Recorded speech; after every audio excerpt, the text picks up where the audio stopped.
Who on earth could save this world?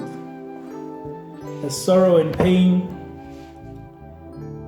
surround us as we see our loved ones suffering, death and sickness stationed at our doorsteps.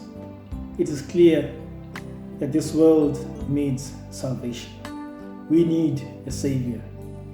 We need a Savior who's going to deal with all our problems, not temporarily, but indefinitely.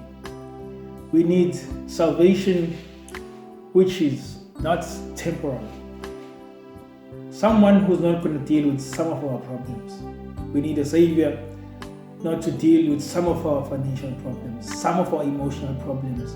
We need someone who's not going to deal with some of our pains and some of our sicknesses, but we need a Savior to deal with all of our problems indefinitely. This world needs a Savior.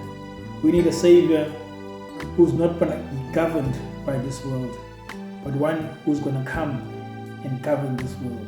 So it's clear our Savior is not going to come out of the governments of this world, but above the governments of this world. We need salvation above all powers of the world. We need a man from above. We need salvation not given to us by the earth, but the one who's going to be given to the earth to save it. And we need a man from above.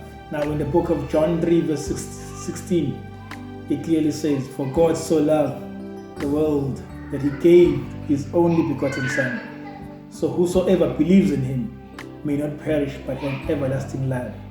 So this is the kind of man that we need, given to us by God, given to us to save us from the pains of this world.